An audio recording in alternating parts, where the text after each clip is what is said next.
The Zorak were sure they could do whatever they wanted. They were a powerful alien race, with shiny silver ships and cities built on floating rocks in space. They thought they ruled the stars. Nobody would dare stand up to them. So when they found 10 humans traveling on a small ship near the edge of the galaxy, they didn't even think twice. They grabbed those humans and took them to a secret space station, hidden in the shadows of a dark, swirling nebula. It was a place so far away that even the brightest stars looked like tiny specks. The Zorak believed nobody would ever find out what they did there. The humans were scared. They didn't know why the Zorak took them. The aliens didn't explain anything. They didn't ask questions or give the humans a chance to speak. The station was cold, with metal walls that echoed every sound. The humans were locked in a small room with no windows.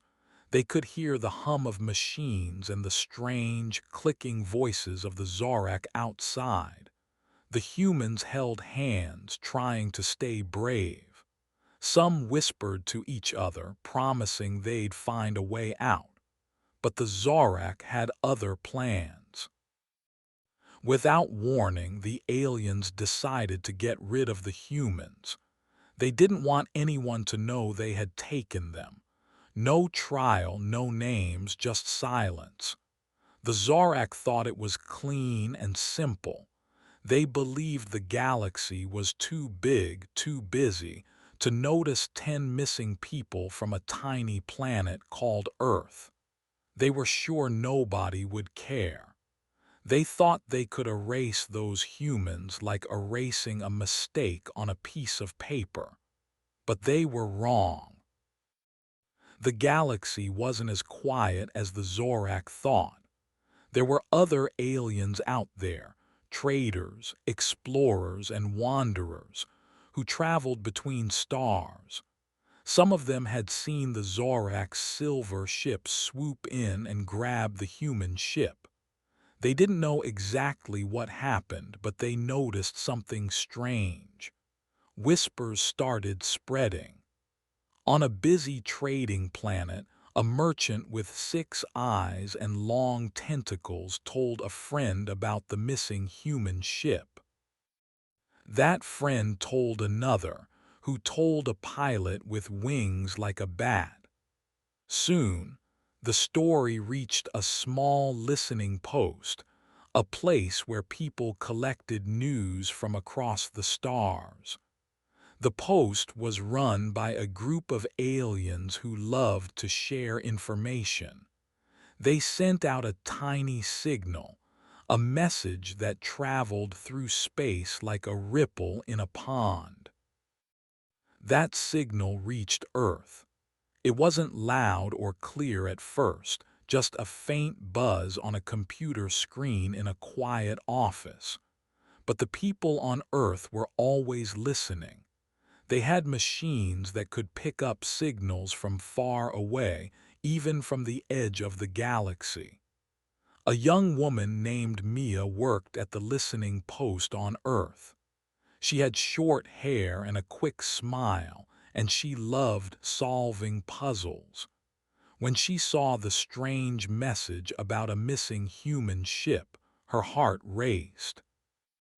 She didn't know who those humans were, but she knew they were important. She ran to tell her boss, Commander Lee. Commander Lee was a tall man with a calm voice and sharp eyes. He didn't panic, but he didn't waste time either. He gathered his team in a small room filled with screens and blinking lights. They read the message again and again. It didn't say much, just that a human ship had vanished near a nebula and the Zorak were involved. The team didn't have proof yet, but they felt something was wrong. They decided to dig deeper. They sent out their own signals, asking other planets if they knew anything. They called ships that might have been near the nebula. They even hacked into a few Zorak computers just to see what they could find. What they found made their stomachs turn. The Zorak hadn't just taken the humans, they had ended their lives. The team on Earth saw a blurry video stolen from a Zorak camera. It showed the humans in that cold metal room. Then the screen went dark. No one spoke for a long time. Mia clenched her fists, tears in her eyes. Commander Lee put a hand on her shoulder. "We'll find out why," he said, "and we'll make sure this never happens again." The Zorak didn't know it, but their secret wasn't safe anymore. The galaxy was like a giant web, and every move they made sent a tremble through it. Other aliens started asking questions. A trader from a planet of blue crystals refused to sell supplies to the Zorak. A pilot with glowing feathers warned her friends to stay away from Zorak ships. Even some of the Zorak's own people, the ones who didn't like hurting others, started to wonder if their leaders had gone too far. The silence they wanted was breaking apart. Back on Earth, people were angry. The news spread fast. Families gathered in town squares holding pictures of the missing humans. They didn't know all the details yet, but they knew something terrible had happened. Kids in schools talked about it during lunch. Teachers explained what a nebula was and why the Zorak might have chosen such a faraway place. Everyone wanted answers. They wanted to know who those 10 humans were and why the Zorak thought they could get away with it. The Zorak leaders, safe in their floating cities, didn't see the storm coming. They sat in their shiny rooms, surrounded by screens that showed their power. They laughed about how weak humans were. "Earth is just a speck," one leader said, his voice like a hiss. "They can't touch us." Another leader with scales that sparkled like jewels nodded. "We've done this before," she said. "No one cares about a few humans." They raised their glasses, filled with a glowing drink, and toasted to their victory. They thought they were untouchable. But Earth wasn't just listening. Earth was remembering. The people who lost their friends, their brothers, their daughters, they weren't going to forget. Mia, the woman at the listening post, spent all night reading messages from across the galaxy. She found a clue. One of the humans was a scientist who had built a new kind of engine for spaceships. Another was a pilot who had saved a whole planet from a crashing meteor. These weren't just random people. They were heroes, loved by many. Commander Lee called a meeting with other leaders. They met in a secret bunker under a mountain. The room was plain with no fancy decorations, just a big table and chairs. Everyone there had a reason to fight. One man had lost his sister. A woman had lost her best friend. They didn't shout or cry. They spoke in low voices, planning what to do next.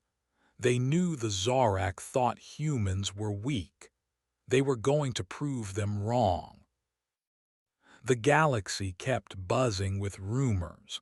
A small ship flown by a brave alien with 4 arms found a piece of the human ship floating near the nebula. It was just a scrap of metal, but it had a symbol on it, a blue circle with a white star, the mark of Earth. The alien sent a picture to the listening post. When Mia saw it, she knew it was real. She showed it to Commander Lee, who nodded slowly. "This is it," he said. "This is where it starts." The Zorak didn't notice the change at first. They were too busy celebrating. They threw parties in their floating cities with music that sounded like clanging bells. They bragged about how they had scared the humans away. But out in the galaxy, the whispers were turning into shouts. Aliens who used to trade with the Zorak started saying no. Ships that used to fly near their stations turned away. Even the stars seemed to shine a little colder on the Zorak's world. On Earth, people were getting ready. They didn't want a big war. They didn't want to destroy planets or hurt innocent aliens, but they wanted justice. They wanted the Zorak to know that humans weren't weak. Mia worked day and night, sending messages to other planets asking for help. Some aliens sent back tools, others sent information. A few even sent ships to patrol near Earth, just in case the Zorak tried something else. The Zorak leaders started to hear about the trouble. One of their spies, a small robot shaped like a beetle, picked up a message from Earth. It was short but clear. "We know what you did." The leaders laughed at first. "Let them try," one said, his eyes glowing red. "They can't reach us." But deep down, a few of them felt a shiver. They remembered stories about humans, how stubborn they were, how they never gave up. Those stories were old, almost forgotten, but they were true. The humans on Earth weren't loud about their plans. They didn't send big ships or make threats. They worked quietly, like a river carving a path through stone. Mia and her team found more clues. They hacked into another Zorak computer and found a list of names, the 10 humans. Each name had a story. One was a teacher who helped kids learn about the stars. Another was a doctor who saved lives during a plague. These were people who made the galaxy better. The Zorak didn't care about that, but Earth did. The galaxy was watching now more than ever. Aliens from all corners started to talk about the humans. Some were curious, others were scared. A few even cheered for Earth quietly in their own way. The Zorak's secret station wasn't so secret anymore. Ships avoided it. Traders marked it on their maps as a place to stay away from. The Zorak thought they could hide their actions, but the truth was slipping out like water through a crack in a dam. Commander Lee stood in front of his team one night. The room was dark, lit only by a single screen showing the nebula where the humans had been taken. "This isn't just about those 10 people," he said. "It's about every human. It's about showing the galaxy we won't let this happen again." Mia nodded, her hands steady on her keyboard. She was ready to keep fighting, not with guns or bombs, but with information, with truth. The Zorak had made a big mistake. They thought nobody would care about 10 humans. They thought Earth was too small, too far away to matter. But Earth was listening, and Earth was ready to answer. The 10 humans the Zorak took weren't just random people. Each one had a story, a life, and someone who loved them deeply. These weren't strangers nobody cared about. They were important, not just to their families, but to many others across Earth and even the galaxy. The Zorak made a big mistake when they thought no one would notice their disappearance. Every single human they took had someone powerful who cared about them, someone who wouldn't stay quiet. One of the humans was named Leela. She was a young woman with bright eyes and a laugh that made everyone smile. Leela was the sister of a brilliant scientist named Dr. Ezra Cole. Ezra wasn't just any scientist. He was the kind of person who could build things nobody else could. He made warships that were faster and stronger than anything the galaxy had seen. His ships could zip through space like birds through the sky, dodging asteroids and outrunning enemies. Leela wasn't a scientist herself, but she was Ezra's biggest cheerleader. She always told him his ideas would change the world. When Ezra heard Leela was gone, his heart broke.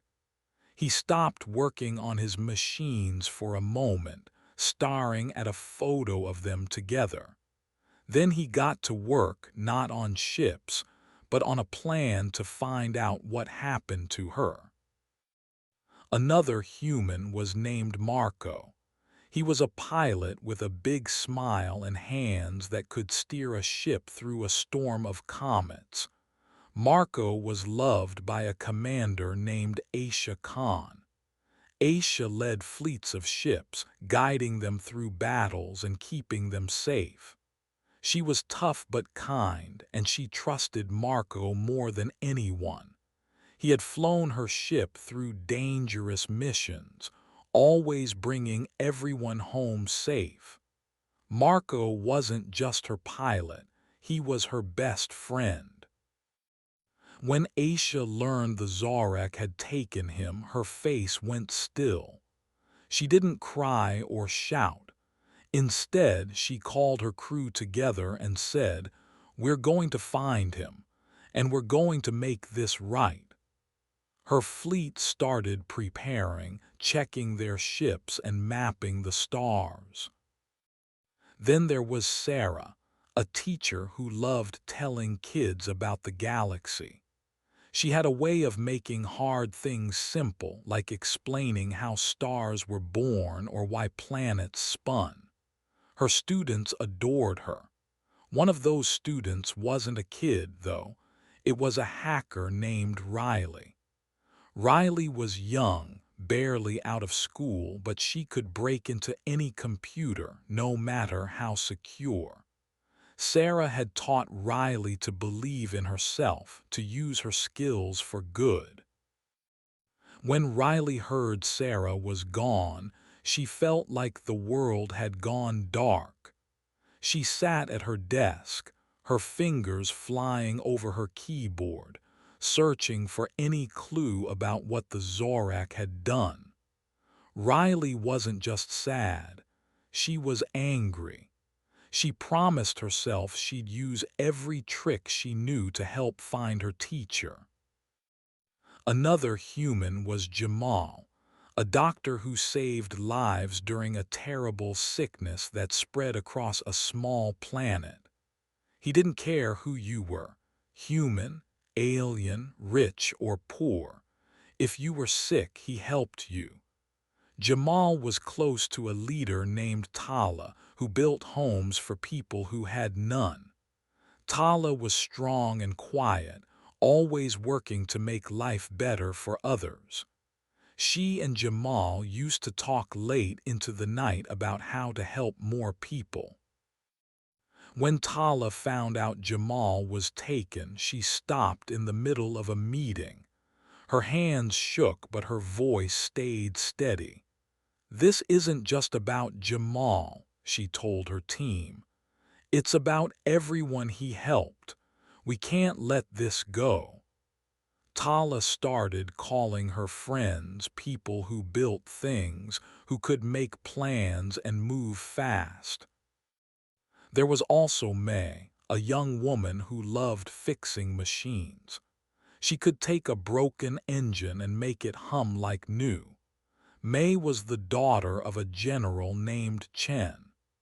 General Chen was in charge of Earth's biggest space station, a place where ships came to rest and trade.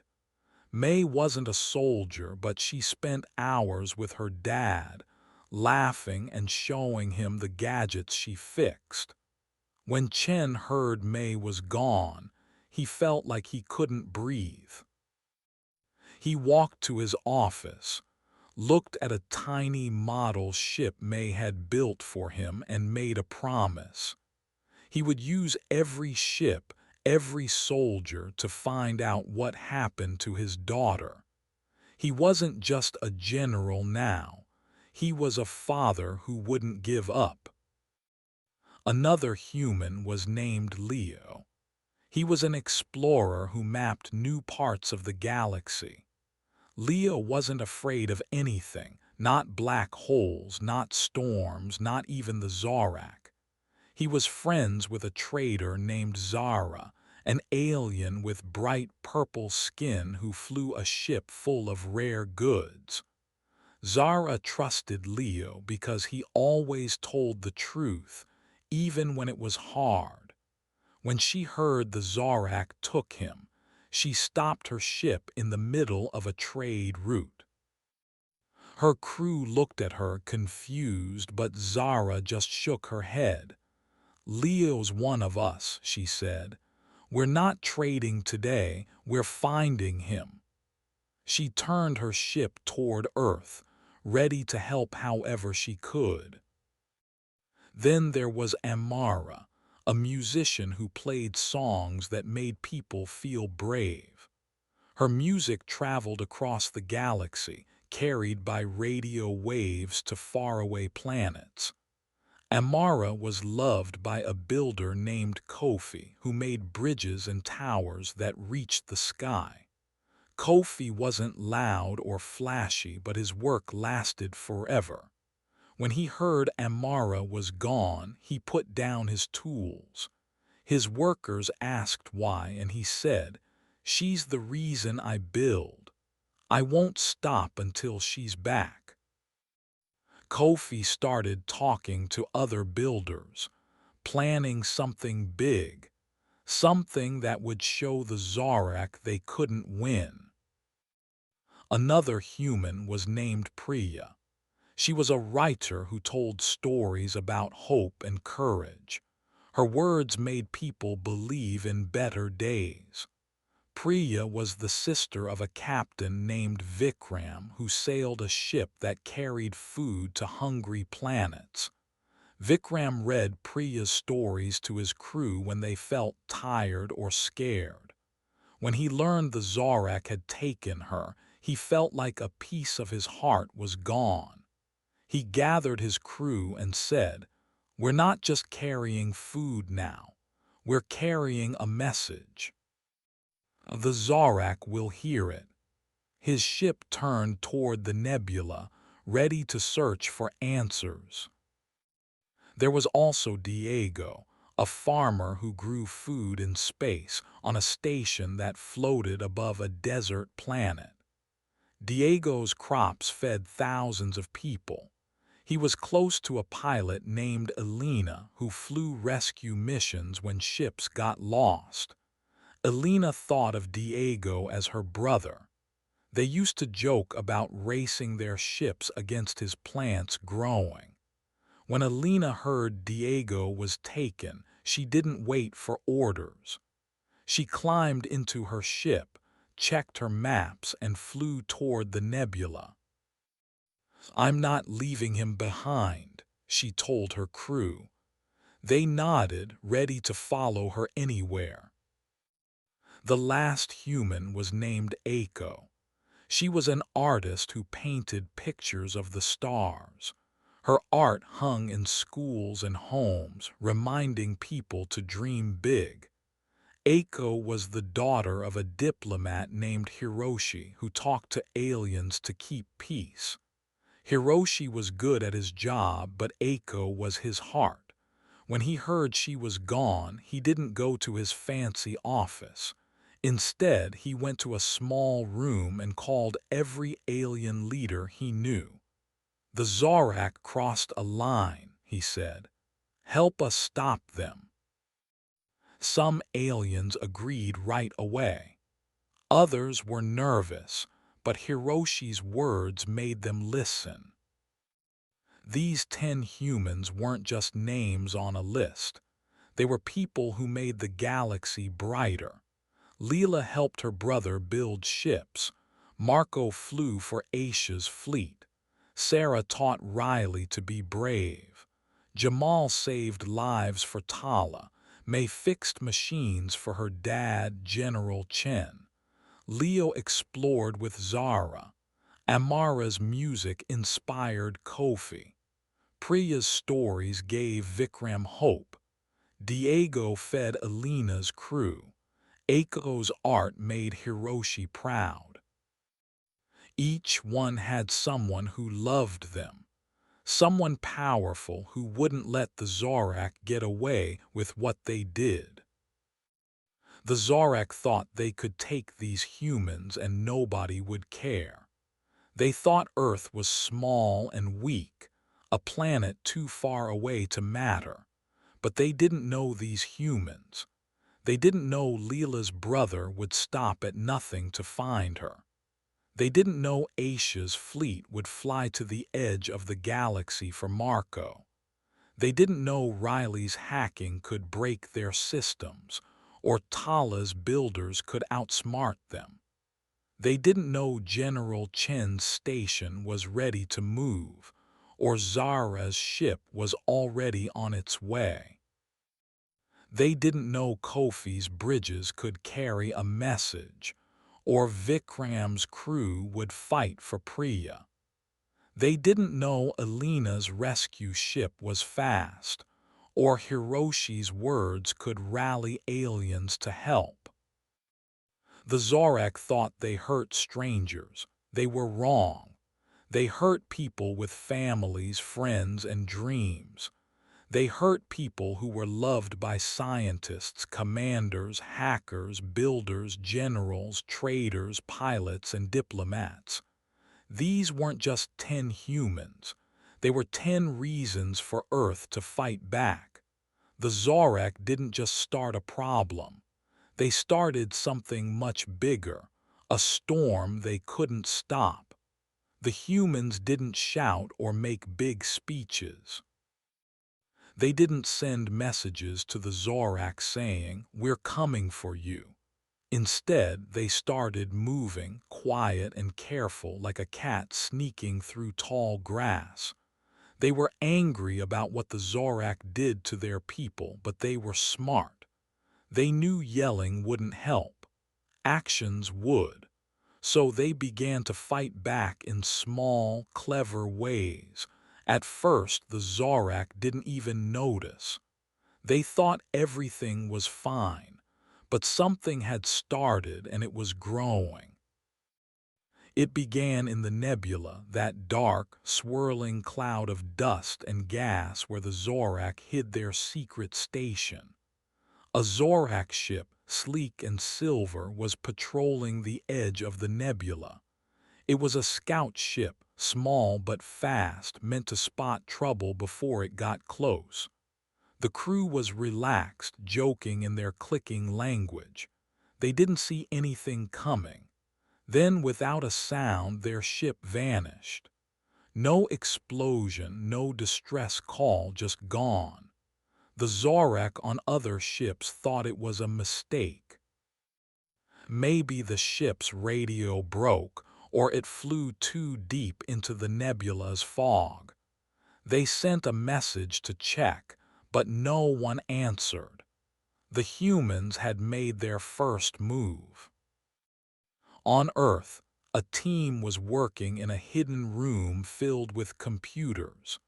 Mia, the young woman from the listening post, was there, her fingers dancing over a keyboard. She wasn't alone. Riley, the hacker who loved her teacher Sarah, was with her. Riley had found a way to sneak into the Zorak's computers. She didn't break anything big yet, just enough to mess with that scout ship's navigation. The ship didn't crash. It just drifted off course, far into the nebula where no one could find it. The humans didn't want to hurt anyone yet. They wanted the Zorak to feel confused, to wonder what was going on. The next move happened at a Zorak supply station. This wasn't the secret one where they took the humans, but a bigger one, a floating platform that stored food, fuel, and tools for their ships. It was busy, with robots loading crates and Zorak workers checking lists. Then one morning everything stopped. The lights flickered and went out. The robots froze. The computers showed nothing but a blank screen. The Zorak workers ran around trying to fix it, but nothing worked. They didn't know it, but Riley had struck again. She sent a tiny code like a whisper into the station's system. It shut everything down, quiet and clean. No shots, no warnings, just silence. The Zorak laughed at first. They thought it was just bad luck. "Machines break," one of their leaders said, waving a clawed hand. "We'll fix it." They sent repair teams to the supply station, but when they got there, they found something strange. The system wasn't broken, it was locked. Someone had changed the codes, and the Zorak didn't know how to get back in. They tried for hours, then days, but the station stayed dark. Food stopped moving. Fuel stopped flowing. Ships that needed supplies had to wait. The Zorak were starting to feel the pinch. Back on Earth, the humans kept working. Commander Lee, the man with the calm voice, was in charge of the plans. He didn't want a big fight yet. "Small steps," he told his team. "We hit them where it hurts, but we stay quiet." His team nodded. They were a mix of people, scientists, pilots, hackers, and builders, all working together. One of them was Dr. Ezra Cole, Leela's brother, who built warships. Ezra wasn't building ships now. He was designing a tiny device, no bigger than a coin, that could mess with Zorak machines. He called it a ghost bug. It could slip into a ship's system and make it act strange, turn left when it should turn right, or shut off when it should stay on. Ezra's ghost bugs were ready to cause more trouble. The humans sent one of these ghost bugs to another Zorak ship, a cargo carrier full of metal for their floating cities. The ship was halfway across the galaxy when its engine started to hum oddly. The Zorak crew checked the controls, but everything looked fine. Then the ship slowed down, drifting like a leaf on water. The crew sent a message to their leaders, but before they could finish, the ship's lights went out. The ghost bug had done its job. The ship wasn't hurt and the crew was safe, but they were stuck, floating in the middle of nowhere. The humans didn't want to destroy the ship. They just wanted the Zorak to know something was wrong. On a trading planet far from Earth, Zara, the alien trader with purple skin, was helping too. She loved Leo, the human explorer who was taken. Zara didn't work for Earth, but she wanted to help. She used her ship to carry messages between humans and other aliens who didn't trust the Zorak.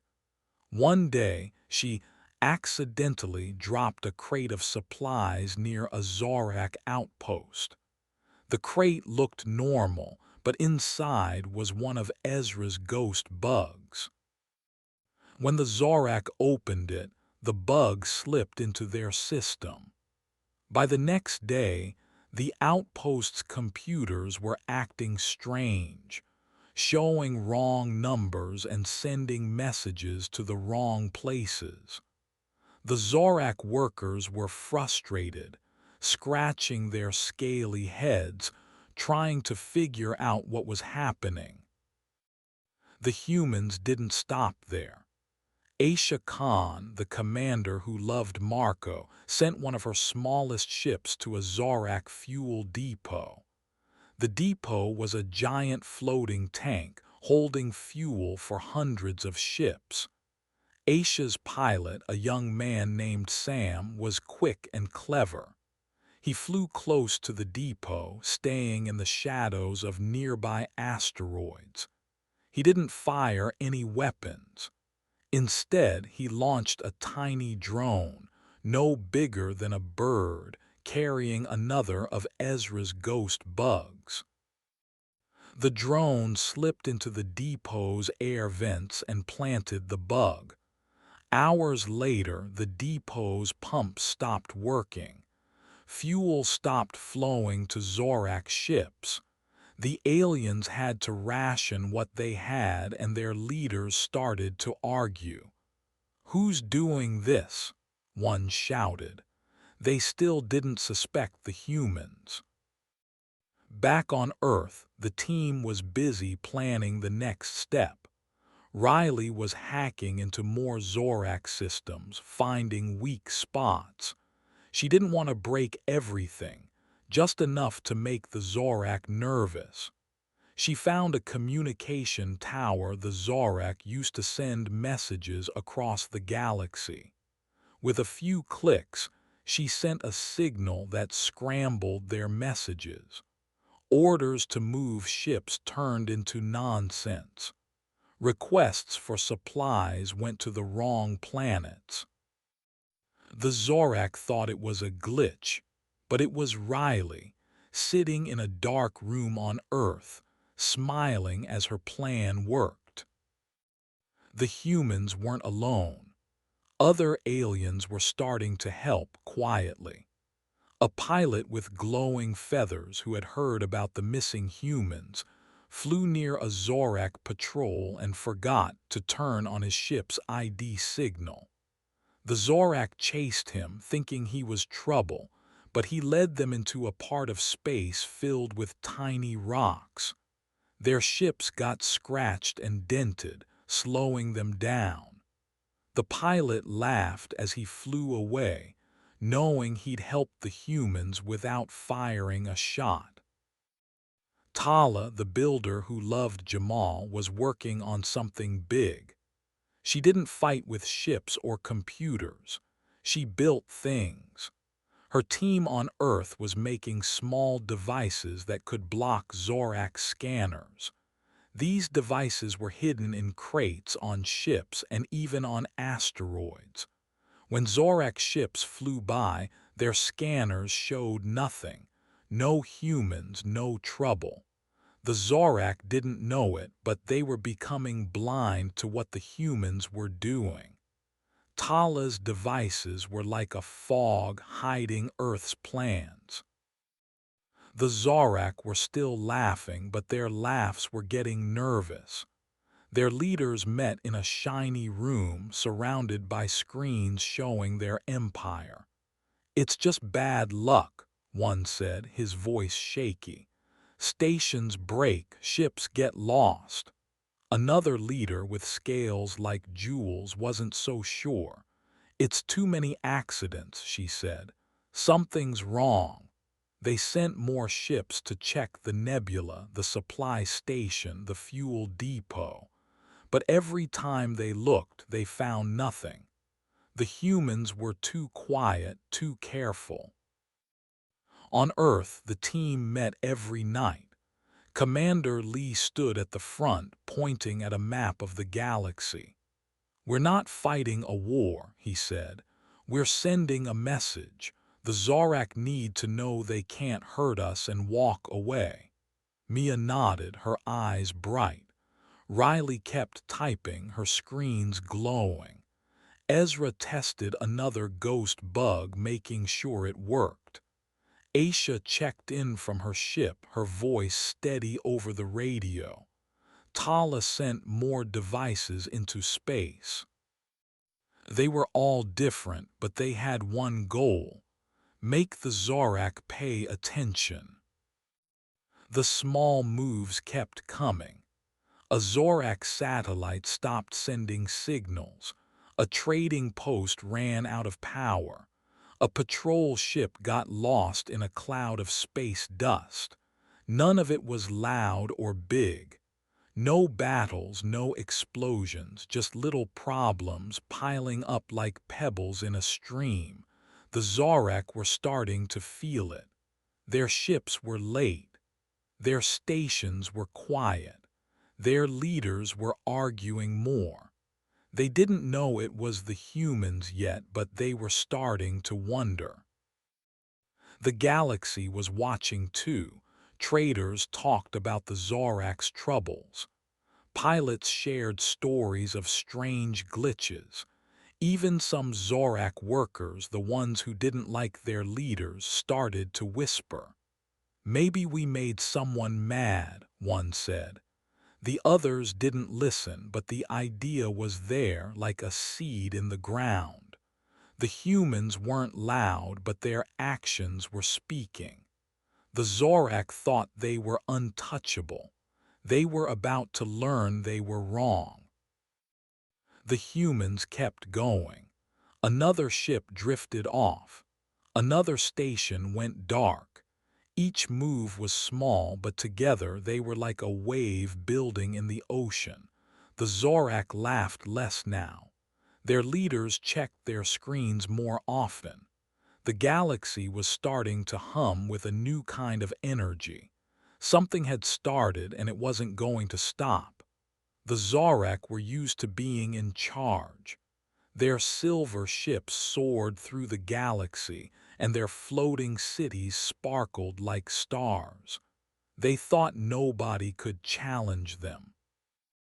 But now things were going wrong, and one Zorak leader, a tall alien named Krez, started to notice. Krez wasn't like the others. He didn't laugh or brag. He watched and listened.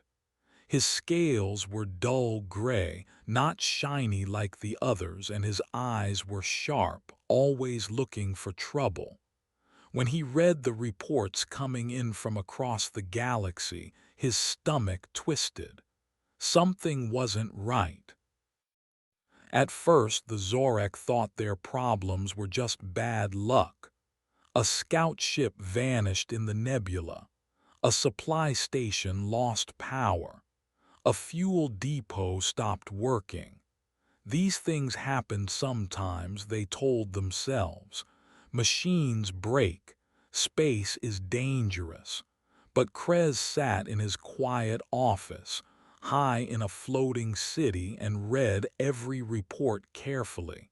He saw a pattern. Ships didn't just vanish. They disappeared near places where humans had been. Stations didn't just break. They went dark right after strange signals were picked up. Krez tapped his claws on his desk. This wasn't random.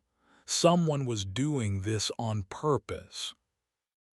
Krez called a meeting with the other Zorak leaders. They gathered in a big room with walls that glowed like fire. The other leaders were loud, waving their arms and talking over each other. "It's nothing," said Vara, a leader with bright green scales. "Just a few broken machines." Another leader, Torm, nodded. "We're too strong for anyone to bother us," he said, his voice like a hiss. But Krez didn't agree. He held up a screen showing a list of problems. The missing scout ship, the dark supply station, the stuck cargo carrier, the scrambled messages. "Look at this," he said. "It's happening too often. It's not an accident." The other leaders stopped talking. They looked at the screen, but they didn't want to believe Krez. Vara crossed her arms. "Who would dare mess with us?" she asked. "No one in the galaxy is that brave or that foolish." Torm laughed, his sharp teeth glinting. "Maybe it's pirates," he said, "or a glitch in our systems." But Krez shook his head. He pointed to a map on the screen showing where each problem happened. The dots formed a circle around the nebula where the humans had been taken. "This isn't pirates," Krez said. "This is a plan." The room got quiet. The other leaders didn't like hearing this. They were used to being the ones who made plans, not the ones who got tricked. Vara leaned forward, her eyes narrow. "Who then?" she asked. Krez didn't answer right away. He wasn't sure yet, but he had a guess. He remembered the humans they had taken, the 10 people they thought no one would miss. He hadn't liked that plan, but he didn't stop it. Now he wondered if that was their mistake. "Maybe it's Earth," he said softly. The other leaders laughed again, but their laughs sounded nervous. Krez went back to his office and kept studying the reports. He found more clues. A trading post had lost power after a crate arrived with a strange device inside. A patrol ship got stuck in a cloud of dust right after chasing a ship with no ID signal. A satellite stopped working, and its last message was garbled, like someone had messed with it. Krez wrote down every detail. He drew lines between the events, like connecting stars to make a picture. The picture was clear. Someone was targeting the Zorak, hitting them in small but smart ways. He called one of his best workers, a young Zorak named Scylla. Scylla was fast and clever with scales that shimmered blue. She was good at fixing computers and finding problems.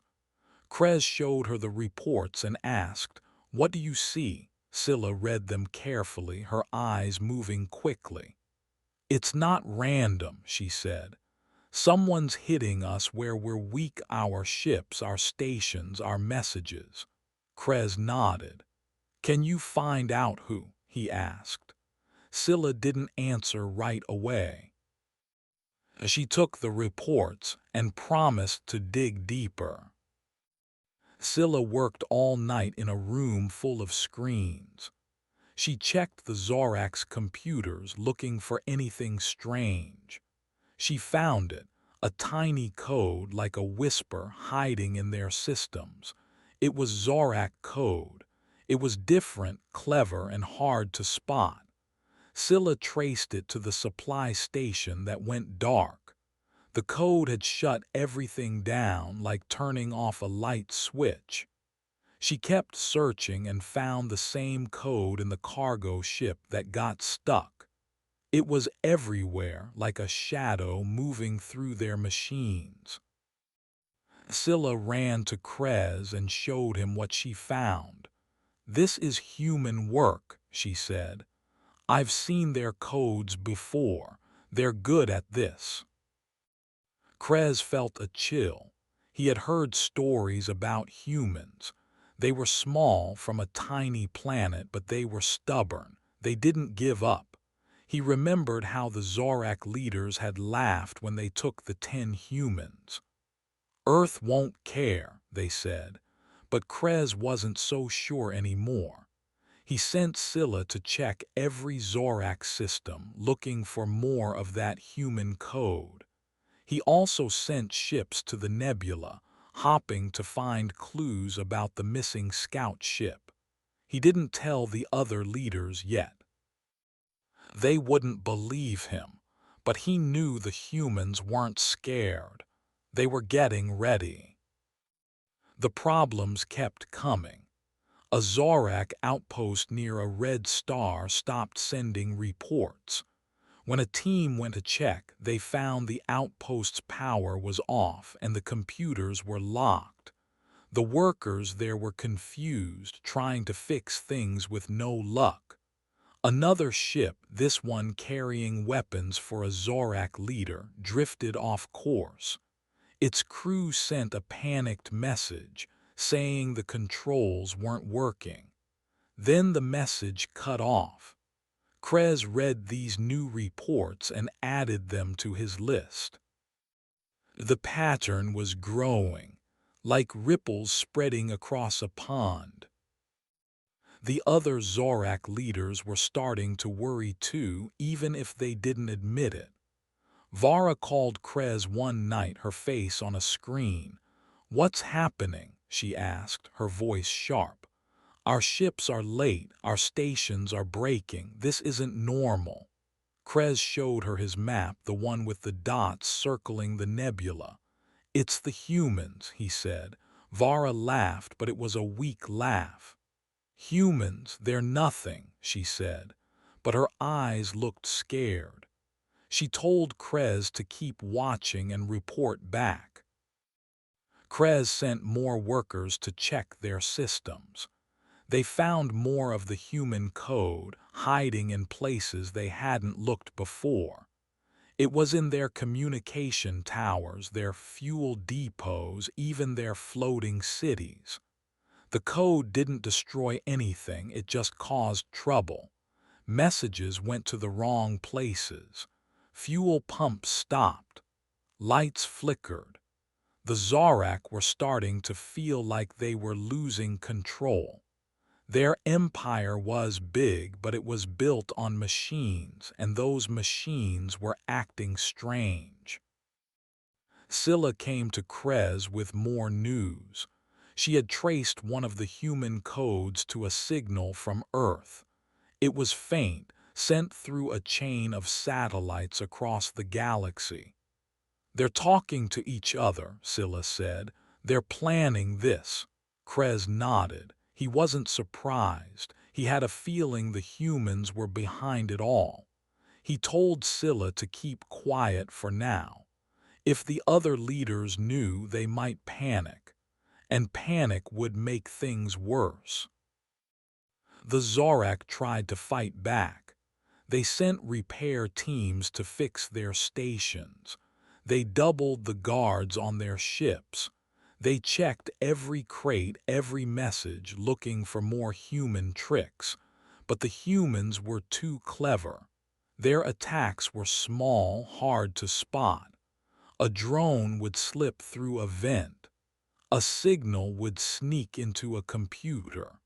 The Zorak fixed one problem, but another appeared. It was like trying to catch water with their hands. Krez went to the nebula himself. He took a small ship, not wanting to draw attention. The nebula was dark and quiet, with clouds of dust that blocked the stars. He flew to where the scout ship had vanished. There was nothing, no wreckage, no signals, just empty space.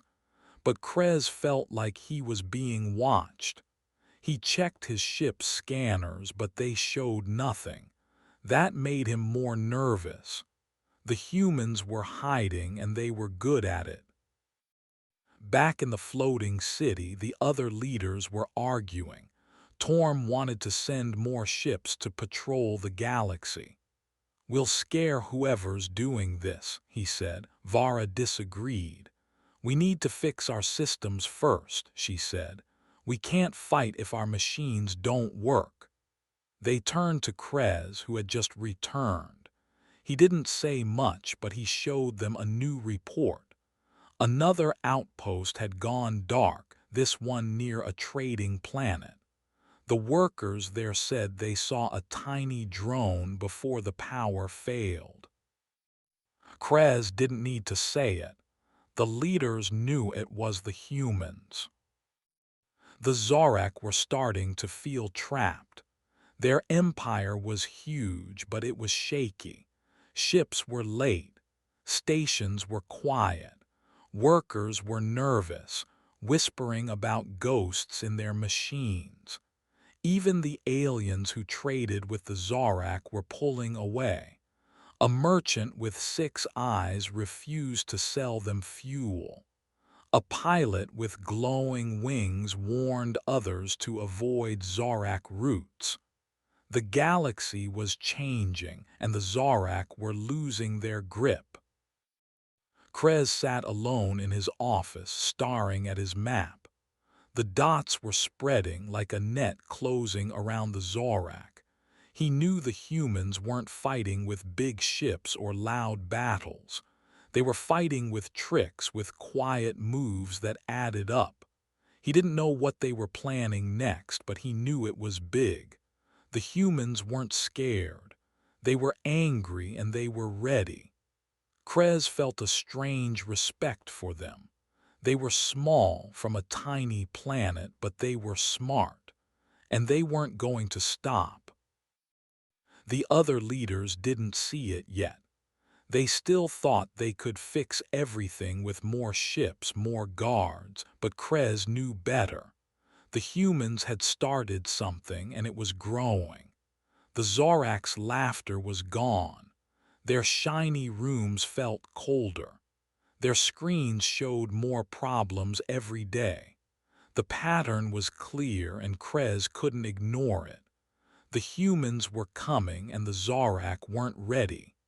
Deep under a mountain on Earth, in a hidden bunker with thick stone walls, a group of people gathered.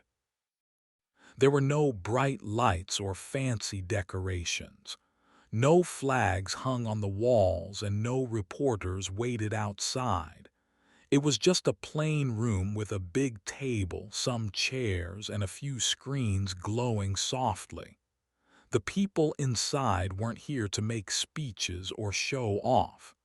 They had lost family and friends to the Zorak, and their hearts were heavy. They weren't here to talk about their sadness. They were here to make a secret plan to show the Zorak that Earth was not weak. They were here to win. Commander Lee stood at the head of the table. His voice was calm, but his eyes were sharp, like he could see through walls. He looked at the people around him. There was Mia, the young woman from the listening post who had first heard about the missing humans. Next to her was Dr. Ezra Cole, the scientist who built warships and lost his sister, Lila. Aisha Khan, the commander who loved Marco, sat with her arms crossed, ready to act. Riley, the hacker who missed her teacher Sarah, tapped her fingers on a small computer. Tala, the builder who cared for Jamal, leaned forward, listening closely. General Chen Mei's father sat quietly, his face like stone. Zara, the alien trader with purple skin who loved Leo, was there too, her ship parked far away. Kofi, the builder who admired Amara, made notes on a pad. Vikram, Priya's brother, gripped the table tightly. Elena, Diego's friend, checked her pilot's map. And Hiroshi, Eiko's father, stood near the back, his voice soft but strong. These people weren't just a team. They were a family, bound by loss and determination. Commander Lee spoke first. "The Zorak think we're small," he said. "They think we'll forget what they did. They're wrong." He pointed to a screen showing a map of the galaxy. Red dots marked where the Zorak had ships and stations. Blue dots showed Earth's ships and allies. "We're not starting a war," Lee said. "We're sending a message. They hurt our people. They'll learn that was a mistake." Everyone nodded. They didn't want to destroy planets or fight big battles. They wanted the Zorak to feel what it was like to lose control, just like Earth had lost its people. Mia stood up next. She held a small device that showed messages from across the galaxy. "We've got friends out there," she said. "Aliens who don't like the Zorak are helping us. They're sending us information, tools, even ships." She showed a message from a pilot with glowing feathers who had seen a Zorak ship act strangely. Another message came from a merchant with 6 eyes who stopped trading with the Zorak. Mia smiled a little. The galaxy is watching. They're starting to see the Zorak aren't as strong as they think. Dr. Ezra Cole went next. He held up one of his ghost bugs, the tiny devices that messed with Zorak machines. "We've already hit their ships and stations," he said. "My bugs are small, but they're working. We've got more ready to go." He explained how his team was building new devices, ones that could shut down bigger systems, like the Zorak's communication towers or their floating cities. "We don't need to fight them with guns," Ezra said. "We'll fight them with brains." His voice was steady, but everyone could see the fire in his eyes. He was thinking of Lila, his sister, every time he built a new bug. Riley, the hacker, raised her hand. She was young, but her skills were sharp. "I've been inside their computers," she said. "The Zorak don't even know it. I can make their messages go wrong, their ships turn the wrong way, their stations go dark." She showed a screen with lines of code, simple enough for everyone to understand. "I found a weak spot in their main system. It's like a door they forgot to lock. If we push hard enough, we can make their whole network crash." Riley's face was serious, but her eyes sparkled. She was thinking of Sarah, her teacher, and how proud she'd be. Aisha Khan spoke up, her voice like a blade. "My fleet is ready," she said. "We've got small ships, fast and quiet. We can slip past their patrols and drop Ezra's bugs where they'll hurt most." She pointed to the map, showing a Zorak fuel depot near a cluster of stars. "If we shut that down, their ships will be stuck. No fuel, no movement." Aisha wasn't just a commander, she was Marco's best friend. Every plan she made was for him, to make sure the Zorak paid for what they did. Tala, the builder, had a different idea. "I'm not a fighter," she said, "but I can build things to help." Her team had made devices that blocked Zorak's scanners like a cloak hiding Earth's moves.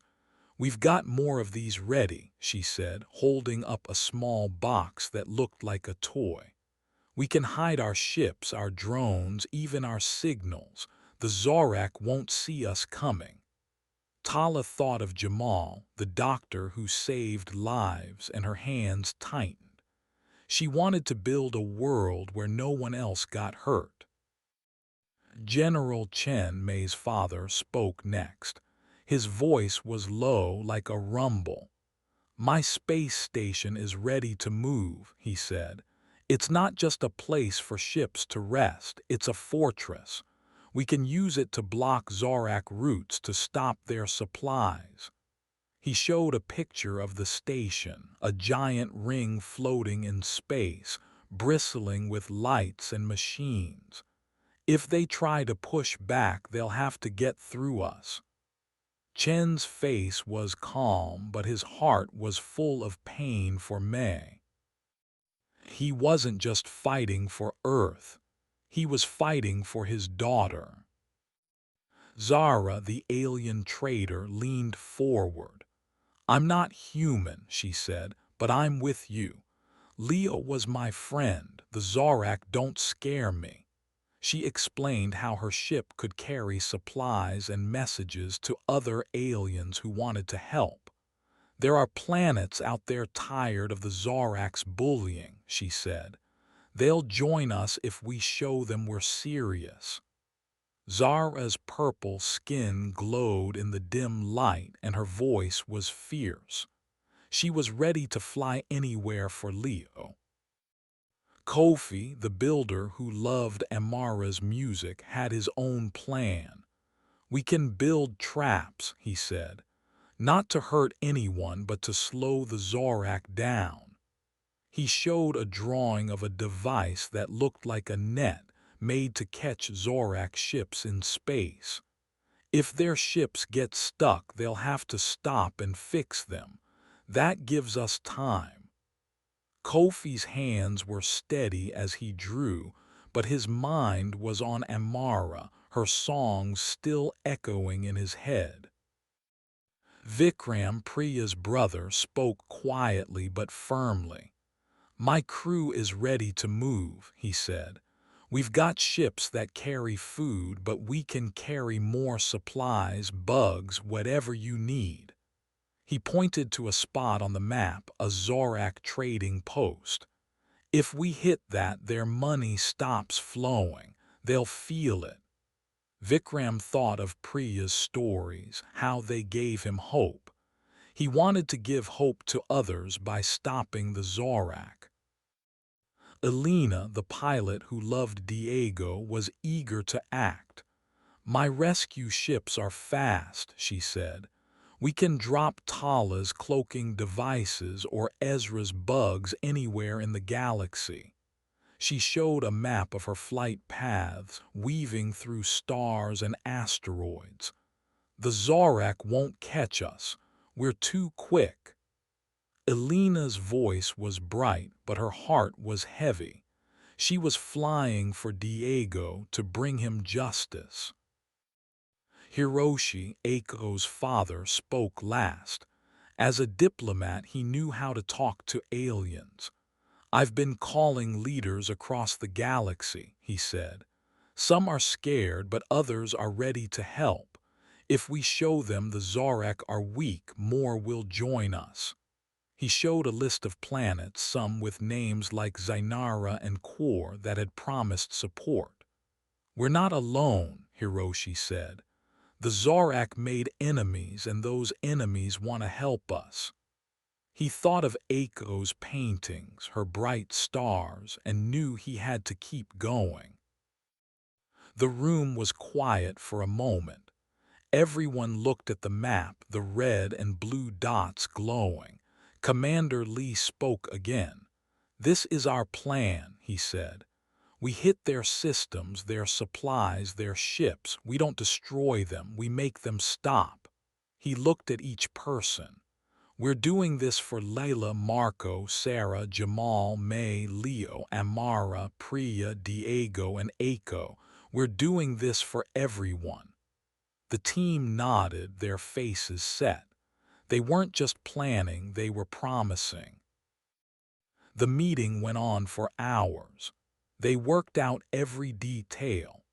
Ezra would send more ghost bugs to Zorak stations. Riley would hack their computers, making their systems act strange. Aisha's ships would drop bugs and cloaking devices. Tala would build more ways to hide Earth's moves.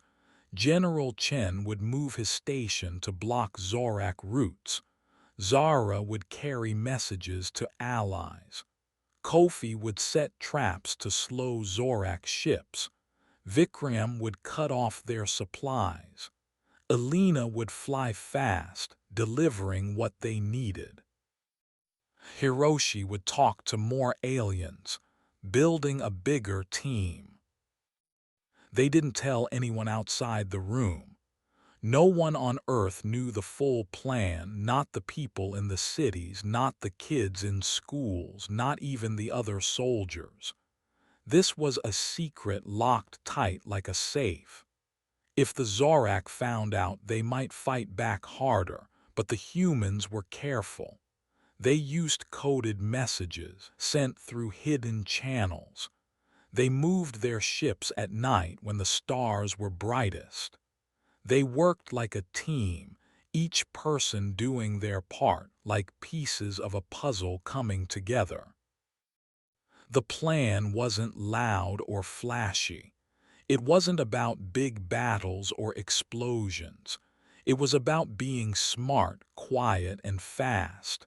The Zorak thought they could hurt humans and get away with it. They thought Earth was too small to matter. But in that hidden bunker under the mountain, the humans were proving them wrong. They weren't fighting with anger, they were fighting with focus. They weren't just a team, they were a force.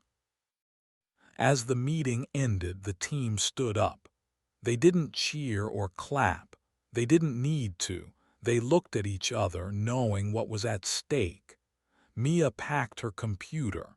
Ezra held his ghost bug tightly. Aisha checked her ship's coordinates. Riley saved her code. Tala tested her cloaking device. General Chen called his station. Zara prepared her ship. Kofi folded his drawings. Vikram sent a message to his crew. Alina checked her maps. Hiroshi made one last call to an alien leader. Commander Lee watched them all, his heart full of pride. The Zorak didn't know it yet, but Earth was ready. The secret plan was in motion like a river carving through stone. It wasn't about winning a war. It was about showing the galaxy that humans were strong, that they cared for their people, that they wouldn't let the Zorak win. The team left the bunker, stepping into the cool night air. Above them, the stars shone brightly like a promise. The Zorak had made a mistake, and soon they would learn what it cost.